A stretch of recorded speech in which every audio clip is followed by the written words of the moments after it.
What is going on? It's Alex coming back at you with another video, and today, as promised, I'm giving you guys the top 20 offensive tackles in the 2024 NFL Draft. If you are new, feel free to like, comment, subscribe. As you guys could probably already see, I am kind of deathly ill, but I'm gonna truck through this for you guys. Definitely took a couple days off, but hopefully this nose bridge thing is going to make us survive. But let's get right through this, starting out with my grading scale, because I think it does matter for us to understand what the hell I'm talking about. So you'll see in the top left, there is a 20-to-1 ratio, or a 20-to-1 ranking, but they're divided into different tiers. They're different colored tiers. So the pink, which you'll be seeing at the end, will be guys who I think could start day one. Tier 2 are those guys where it's like, if you have to throw them in, you got to throw them in, but they probably shouldn't start right away. Tiers like that tier 3, which is the developmental guys, or the guys that, probably shouldn't start for a year or two, don't really want them starting at all. And then the final tier are those guys who I think are just bona fide backups, and there's actually a lot of really good tackles in this class. So you're going to see very, very few tier 4 guys. And I'll announce some honorable mentions before we get into this, but basically how I grade this is through only 8 categories on this one. You'll see through all my videos, I do fluctuate on the amount of categories I grade players by, because obviously different positions have different grading scales. I do a pass block and run block efficiency. This takes into account a lot of factors, but essentially it is how good of a run blocker and a pass blocker are you. And I definitely take into account the translation to the next level. If you end up grabbing a dude on his shoulders the whole time, you're going to get flagged a lot. I'm not going to be a huge fan of that. But that also grades into a hands category, which we'll talk about in a second. Anchor is, can you hold up to guys pushing you back? There's a lot of guys in this class that do have anchor concerns, and I think that's the one issue with a lot of tackles, and why we don't have a lot of super elite tackles in the NFL is because they can't hold their ground, or they end up trying to overcompensate for that and getting beat. But mechanics are essentially what you think is footwork. It's going to be just proper form. I think that, having a holistic view on that is key to understanding how polished a player is going to be. Power, it's in the name. And then mobility, I usually have this called athleticism, but, mobility, it is more of a one, it looks better, it fits a little bit better too, but overall athleticism. Power will sleep a little bit into that, but primarily it is how fluid are you, how athletic are you. Testing numbers don't fully factor into it for me. I think guys play at a certain speed versus what they're tested at, and I do think that, similar to how wide receivers like test, there is a certain boundary to where if you're extremely slow but you play fast, you might be capped, and you might be doing the most. But there are guys that I do think might be testing better than they actually play. So that is partially factored into it as well. Football IQ is basically how you process the game. It's another one where if I type in processing, it's going to look extremely ugly, but football IQ essentially is able to determine, can you process a game while you're playing? Are you going to be looking like you're a deer in headlights, or are you going to actually process the play and be able to play at a very high level? Hands placement. If you're grabbing a dude up here in his shoulder pads, you're going to be called. You need to make sure your hands are within that chest plate range, and, at least that you're striking your hands. There's a lot of players that we'll be continuing to discuss, but they really don't have great striking ability, and that's not going to translate, even though it might have worked in college. But it factor essentially is hey, is there a motor concern? Is there major length concern? That is factored quite a bit into the it factors. Dream fits, don't take those too seriously. Honestly, don't do it. But I also have position. That is going to just basically say, hey, if it's OL, I think they can also be a guard, which means that they might be factored into my guard rankings. It's a long-winded way of saying this is exactly what you're going to be seeing, rather than me having to explain it while we're talking about it. But starting out at number 20, we got Matt Goncalves. This was one of my last studies, and I think he's awesome. He had unfortunately ended off the year in week 3, which I'm forgetting the injury, but it's to a leg injury. Sucked to see him go, but he's actually a really solid athlete. Remember, C is going to be average for a college athlete going into the NFL. C is passable. So this guy is passable in pretty much everything except where he puts his hands, which, it is a coachable trait, which is why it's only 5% of my grading scale. But, overall, this guy is actually pretty damn fluid. There's just nothing that's really wrong with Matt Goncalves. He didn't wow me, but, as a day 3 guy, I am very, very excited to bring him on my team. He's a very good player and somebody that should be, honestly, I think he could stick on an actual 53 for the majority of his career. So really good left tackle there. I don't really see him kicking into guard. It's just, ceiling's a little bit capped, but I do think that, at the end of the day, if he ends up remaining healthy, I would take him probably with a top 100 to top 150 pick. But again, dream fits, you guys can essentially look at teams that are trying to develop offensive line talent and try to snipe guys deep. Don't take them too seriously. Again, they're more there for fun than anything. But next is Travis Glover, who I think could actually end up being a little bit of a guard early on because, again, when you look at his mobility, he has a really nice kick slide. There's stuff there, but it is a little bit choppy. It is a little bit inconsistent. His anchor, it can fluctuate, but I do think overall it's pretty damn solid. Travis Glover was one of those guys who's also a very, very, very positive review. Somebody who I did certainly enjoy to watch. I thought there wasn't really much wrong with his game. And just another guy who needs to make sure he puts his hands on the inside because he got caught holding a couple of times when I was watching him. And there were a lot of hands to the face. I did see that, and I really hope that he ends up fixing that. But that's why I also think he should move into guard for the short run because if you're striking edge rushers in the face, NFL, they're a lot better at, making that pretty damn obvious. I don't think he could start right away, but the flexibility is there. He's big enough as well. He's a little bit too tall, but he's certainly big enough to where I would say it's within the realm of possibility to kick him into guard and actually have it work. But now we have Walter Rouse, which is a very similar comparison. If you actually look at the it factor grade, it's the overall grade's the exact same for all three of these guys. The it factor just for season-ending injury was the one that kind of put the nail in the coffin for Matt Goncalves. But Walter Rouse, I actually think should probably kick into guard because he is pretty poor with his mobility. But he's somebody who, he's very, very consistent. He's very reliable. It's just he has sometimes an issue with being able to keep his proper angle. He was a left tackle there. Remember not Anton Harrison. Wow, that's last year. But why am I trying? Tyler Guyton was the right tackle for him. But Walter Rouse is a really damn good run blocker. I thought that he was very composed, very polished. Just he gets driven back by edge rushers, and I thought that he was a little bit better when he was more so focused on staying in a phone booth, so to speak, rather than being able to be on his own. Because he had a lot of times, and we'll talk about this with Julian Pearl as well, which he'll be coming up, but you got to hold the boundary of the pocket when you are that last guy. And sometimes these pressures, they're essentially lining up improperly and giving a clear line of sight to the quarterback, and that is just something that you cannot do. But again, not really going to be talking too much about the dream fits. There's not really a big reason for me to discuss it. It's mainly for teams that are looking for those tackle guard hybrids and essentially just trying to snipe a dude to stay on their roster on day number 3. But 6'6", 313, there's nothing really wrong with him either. This is a very solid size class. We're not dealing with a class that you're essentially having to pray to God that guys can hold up at tackle.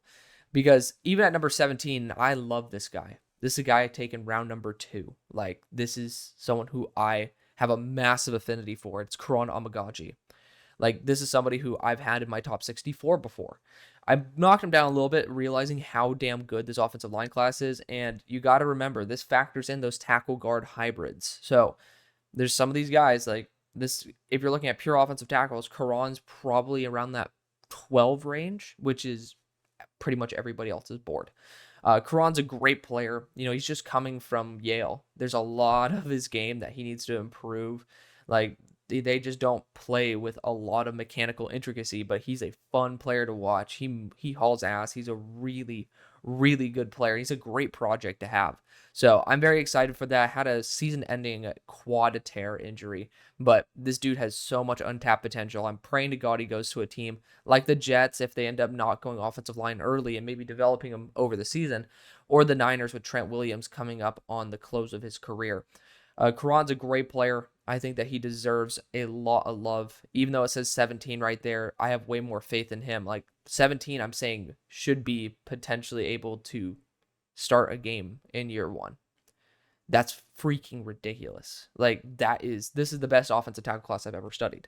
So keep that in mind.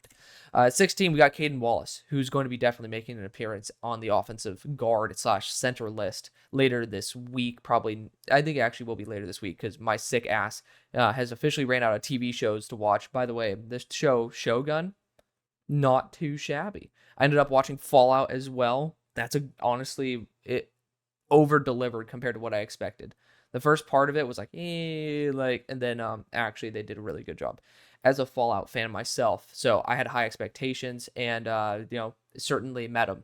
But regardless, Kaden Wallace, he'll be featured as a right guard because I think that's where he should transfer to in the short run. But this guy could easily play tackle in the NFL. Super mobile, super fluid. He just ends up getting beaten by inside moves a lot. And I think that he needs someone to coach him up on proper timing and, not getting super stiff in the lower body when trying to punch, which a lot of these tackles, unfortunately, have that issue. But Kaden Wallace versus interior defensive lineman is actually phenomenal. I'm a huge fan of Kaden. He does have a ton of potential. And I think a team like the Eagles need to spend that 4th-round pick that they essentially traded back when they got Kenny Pickett for.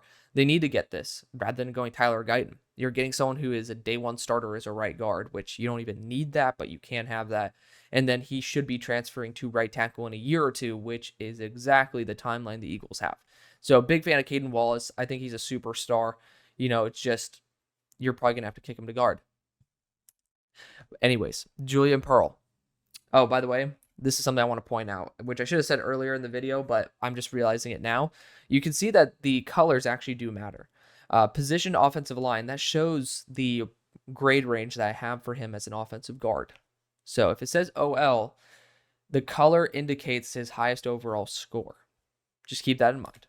Anyways, Julian Pearl was actually tested out at the Shrine as a guard as well, but I think he can actually hold up as a pass blocking left tackle. I ended up watching the majority of his games, and this was a guy who I had a ton of faith in. I think this guy could actually start potentially in the NFL as a tackle. The big issue for me was very similar to Walter Rouse. I talked about it. He's not holding up the edge of the pocket very well. He's angling himself poorly and giving free lanes for rushers to the quarterback. That's a big no-go. But Julian Pearl, he has all the little intricacies you could probably want. I honestly think he could be one of those surprise guys that ends up going to the Packers, for example, in round number 5, and ends up actually starting once Rasheed Walker walks out of the building. So keep that in mind. I think this dude has legitimate starting potential. I don't think he should be a guard. Maybe he should be a guard early on while someone coaches him up. But the Jets, for example, again, one of those teams that I believe should be trying to coach up a left tackle, but maybe keeping him at guard in the short run. Big fan of Julian Pearl. I think he could be something truly special if all works out. And I'm just praying that IQ little hitch doesn't end up killing his career. Kingsley Suamataia as at 14. That surprises a lot of people. The fact is, I gave him a much higher grade than his left tackle grade because I believe in him as a right tackle. He's someone who I love his mobility. I love his energy. I love his drive. He lost 15 pounds in the offseason, and you could see it in his face. He's in good shape now. The problem is I thought that his anchor became pretty damn iffy, but it was a lot better at right tackle, so I ended up giving him more credit for that. And just overall, his IQ really suffered. There's a lot of videos I put on Twitter of him essentially looking like he doesn't know what to do, and his hand placement just is not there. So the intricacies are, still working out in terms of his hands, but, footwork certainly there on the right side, developed there on the left. I'm just really hoping that Kingsley can get back to what he was back in 2022, because in 2023, I thought it was a bit up in the air, and I did like how much progression he showed at the Senior Bowl. That's why I ended up leaning towards the higher grade of the two. Next, we got Graham Barton. This is going to piss some people off. I already know Marcus Whitman's going to be coming for my throat here, but I don't think he's a great tackle.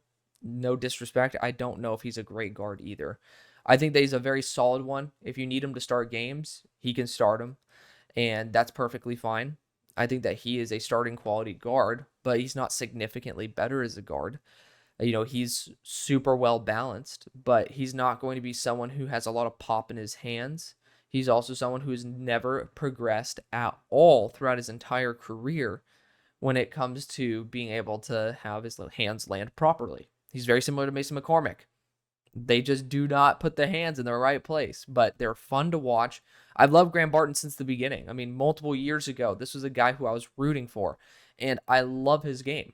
It's just, he hasn't progressed, in my opinion. He's still equally as effective as he was a couple of years ago, and his strengths are still his strengths. He's not a great blocker, so to speak. He's better than what I'm probably making it sound like, but he's not going to be one of those guys that you're honing in on. Oh wow, he's a super effective blocker. You're going to be looking at, hey, he's a great athlete who gets in the way, who knows how to play the game. He's a good player, and he could play all 5 positions. Yes, that's a term that's thrown around a lot, but this guy was recruited as a center. He's played guard, he's played left tackle, he's played reps at every position, and I think he could play in the NFL at a minimum of 3. So I do really like Graham Barton. Again, that's how good this tackle class is. This guy will probably end up being a guard, but he's a great player. So excited to see where he goes. If teams really think he is a center, then he might end up not going in the top 32. This is a guy who I could see falling out of the top 32 because this is a very good class, and the interior of the offensive line is not super well valued for somebody who essentially will have to kick inside, but we will see. Now we got Javon Foster. So Matt Nagy ended up saying that Javon Foster was going to essentially be a day 1 starting tackle. Y'all know I've loved Javon Foster. He was going to be my number 1 tackle last year for a period of time. I loved him to death, and I do think he's a great player. I love his game. I don't think that he's learned enough from his mistakes, and that's been my only issue with Javon. Like, there's a lot to love. I think that his anchor needs to improve. He has been taking reps at left and right tackle, which is awesome. I love to see that. Like, the only issue I have with Javon is that he got beat back-to-back weeks by the same exact move back in 2022, and that stuck with me for a long time, and he's still making some mistakes even now, and as a 5th-year senior, you need to be a little bit more polished in your pass pro, but I think that he can end up actually being able to start for a team. I love that for him. He's someone who I've been a huge fan of, great, like, he's super agile, like, one of those guys who genuinely could be a steal on day 3 and be a 10-year starter. Like, I saw it last year, that Georgia game in 2022, that was the game that made me fall in love with him. So, I'm very excited to see what Javon's going to do in the NFL. I don't think that he's going to have to be a guard transfer. I think he'll be an actual tackle, and we very well might see him starting some games come this year or next. Now we have Jordan Morgan. This is going to be a hot take that he's not even a top 10 tackle on my board, but I think of him as an actual legit superstar interior offensive lineman. Some people still think of him as a tackle, and I think he could end up holding up as a tackle for sure. He doesn't have the longest arms, but he doesn't have the shortest arms. Just under 33 inches. That's usually our adequate baseline. I'm not kicking him to guard because I don't think his arms are long enough. I'm kicking him to guard because I think his anchor is suspect.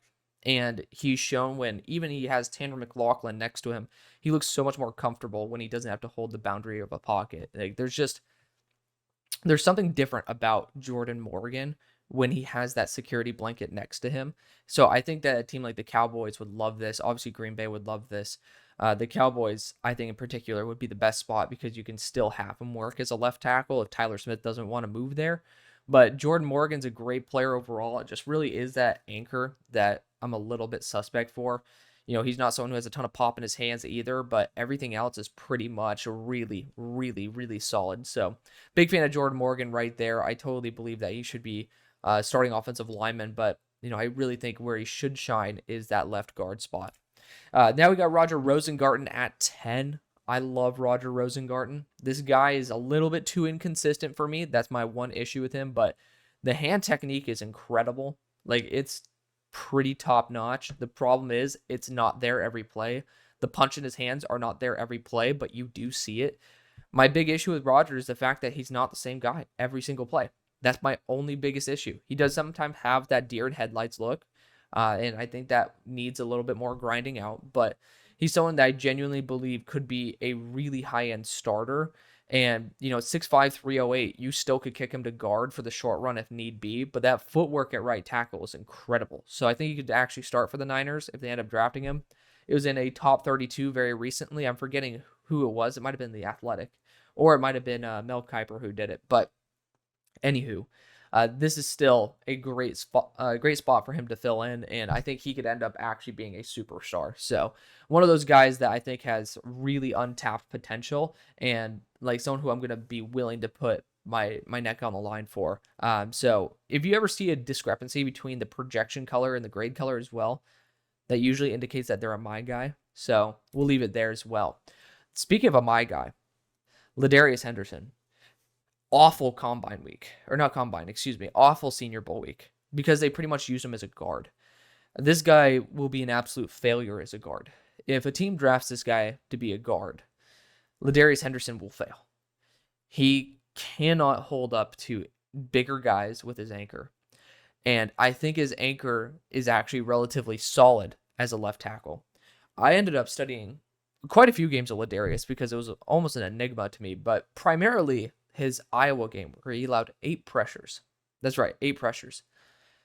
And I've never come away from a game where someone allowed probably more than 4 pressures thinking that this guy could start in the NFL. Larius, I almost put into that next tier. Not fringe, legit starter. He honestly has so much pop in his hands. The mechanics are there. Like his foot speed is proper. He is feisty as hell. Like there's a video that I put up on Twitter, so feel free to follow me over there because that's where you can really see me breaking down the tape as well. He was for a moment OT6 until I ended up factoring in that Senior Bowl because it did look pretty atrocious. But this guy is super well balanced, and he essentially had the same mistake over and over again. And that's something I don't like about Javon Foster either, is that they didn't learn from that mistake. But it was the same mistake that I think is coachable, that let up those pressures. That's something I can handle. I think that this guy is one offseason with a really good O-line coach away from being an actual starter. And I'm praying to God that some teams that are looking for those developmental left tackles down the line, like, maybe give Braxton Jones, for example, a little bit of competition there, this could end up working out in a team's favor big time. So Larius Henderson actually could end up being a superstar. I know nobody else believes that, but, I'm willing to put my balls on the table. If I'm wrong this time, it is what it is, but I feel fairly confident in a lot of the guys that I put my nuts on the table for. I did it with Andrew Phillips, a month or 2 ago by saying he's my cornerback number 3.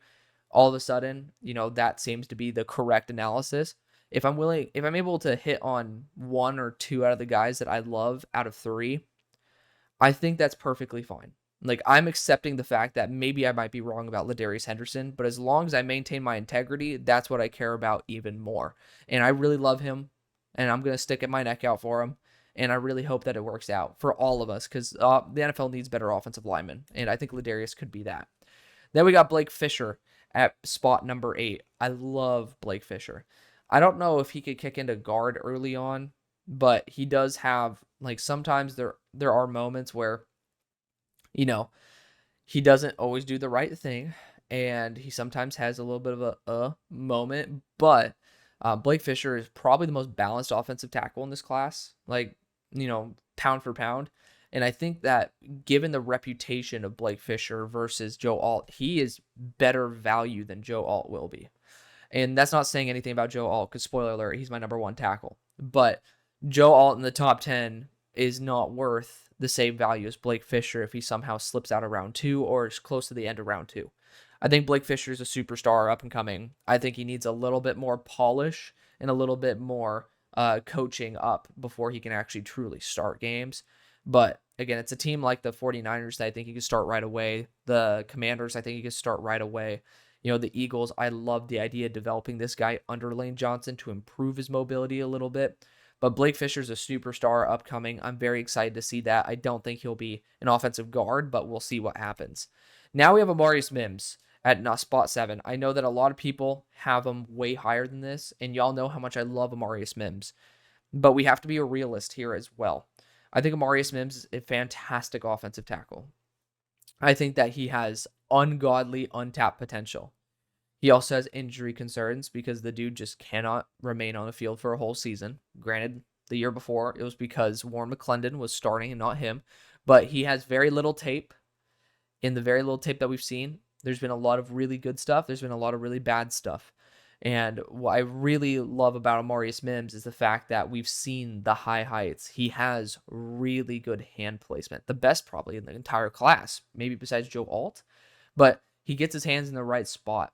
He has that power that could literally lift a dude off the ground and absolutely splash him. I think that, there's not much that's wrong with Amarius's game, but he does have a really slow kick slide.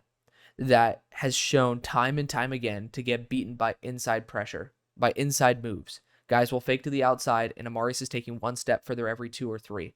And when you are being out-ratioed by that degree, that's when defenders can set you up for their counters. And I'm scared shitless about that. The length is insane, so maybe that might be the saving grace. And Amari has tested very well athletically. But when you watch him on the field, there is something to be said about the fact that he gets caught out of position a lot. And he's having to essentially bail the boundary of the pocket to be able to push a guy out of a direct line to the quarterback because he was out of position and got faked out by an inside move. That being said, I think that with a little bit of coaching and a little bit of retweaking to his kick slide, this guy could end up being the best tackle in the class. There just needs to be that mentorship there. And he needs a lot more time and a lot more seasoning. It's very difficult for someone who hasn't even really played a full season worth of games in college to transition immediately to the NFL. Amarius is built on Mount Olympus, so I think it can be possible, but we will need to see. So I do think he ends up going in the first round. We'll just see based on the overall experience and the injury profile, whether he actually ends up going that high. Next, we got Tyler Guyton, another player who I really, really love. He's somebody that needs to process the game a little better.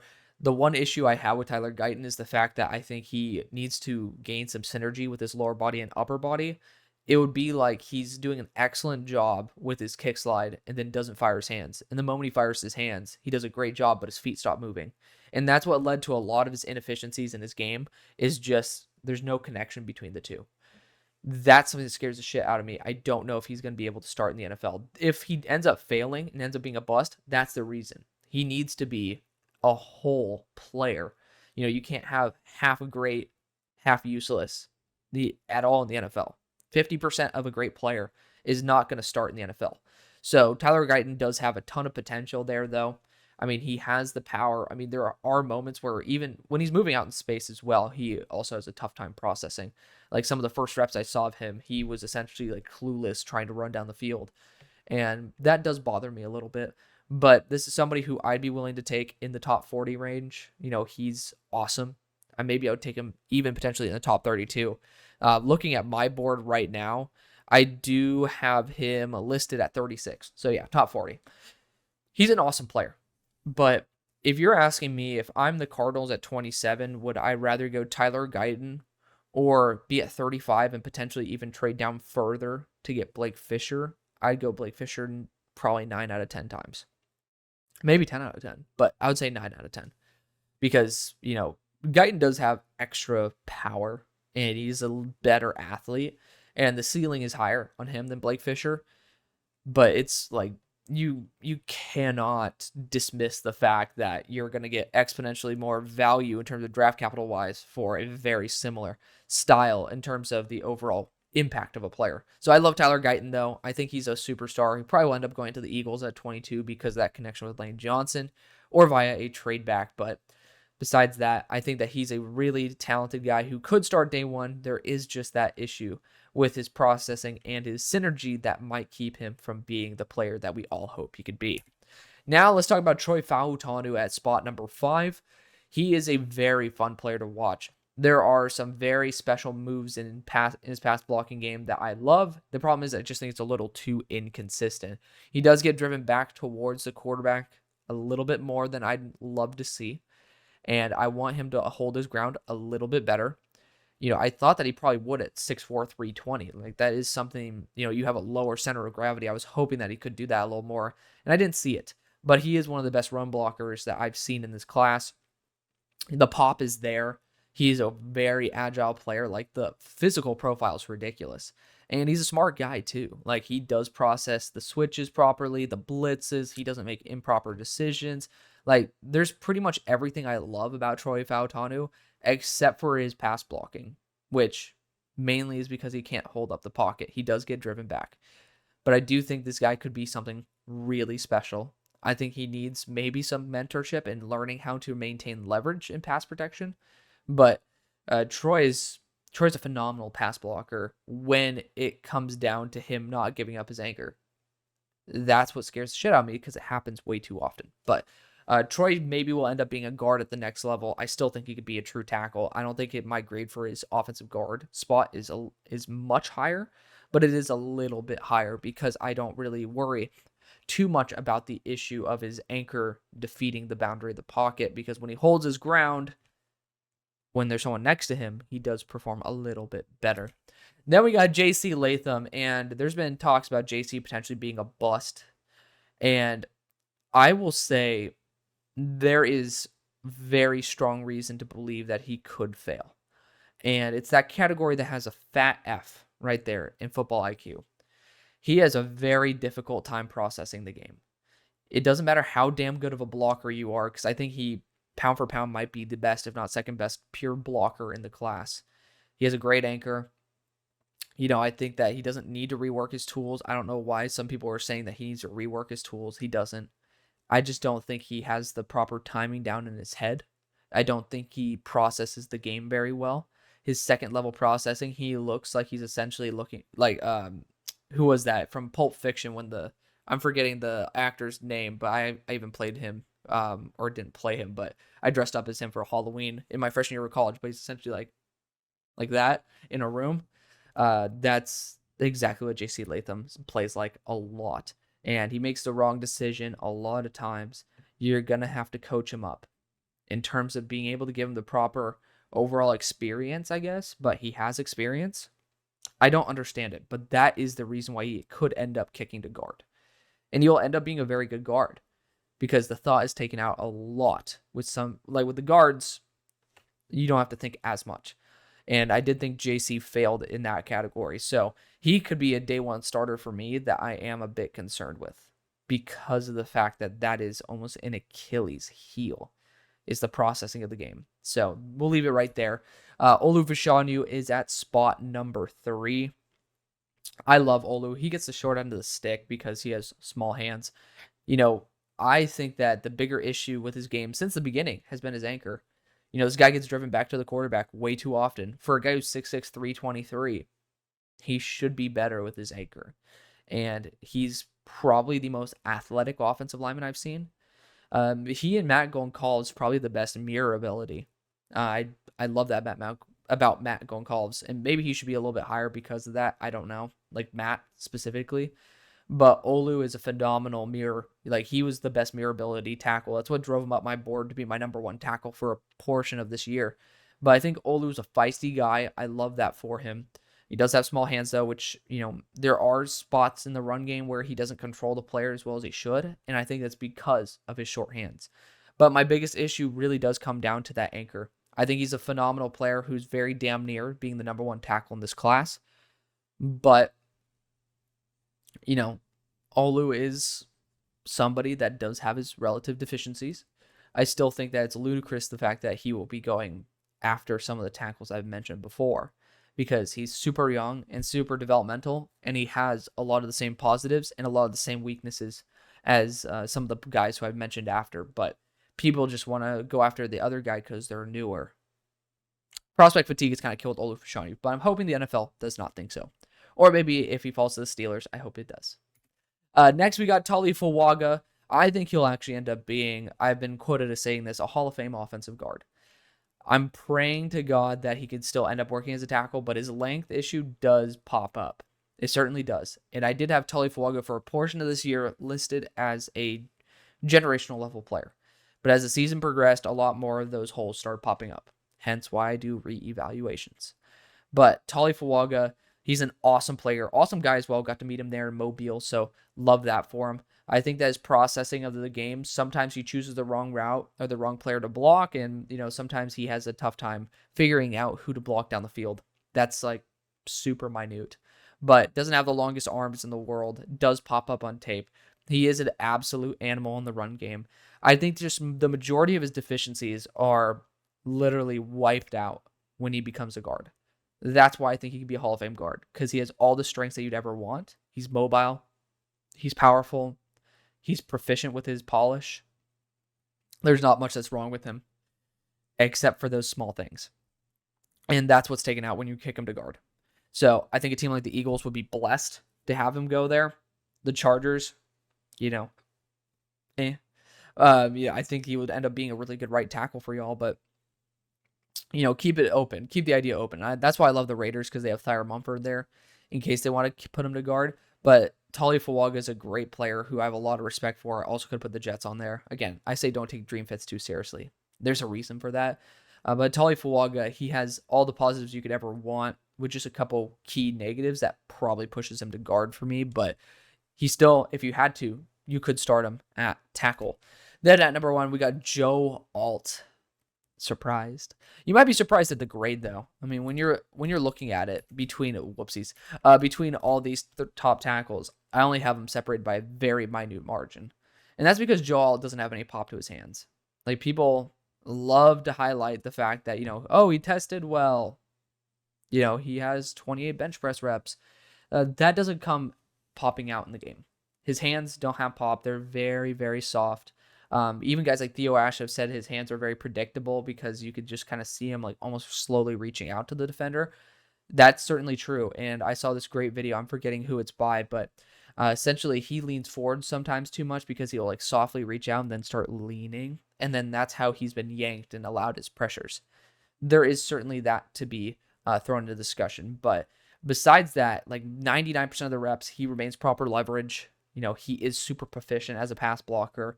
And the problem that I just worry about is like, hey, is this level of power going to become an issue at the next level when defenders are bringing the heat? I don't know. And he tested out well with his mobility. I'm happy for that, but we haven't seen it empirical in games, so it wouldn't really change the grade anyways. Maybe it would bump him up to a 77 or 77.25 if I boosted it for that combine grade a little bit. But, overall, he's a great player. He's going to be a great starter. And I think some teams, probably the Titans are going to draft him anyways, but I think that he'll be a day one impact wherever he goes. And will probably be on that team starting for 10 plus years. And I think that is perfectly fine. But if he does not, it will most likely be the fact that he ends up losing the power game every single rep.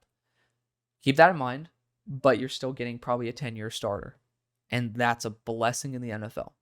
That's going to be the video. Thank you so much for watching. Thank you for your wishes, because God knows I'm going to need it. I've needed it. I love y'all. Thank you so much for watching. See you on the far side. Peace.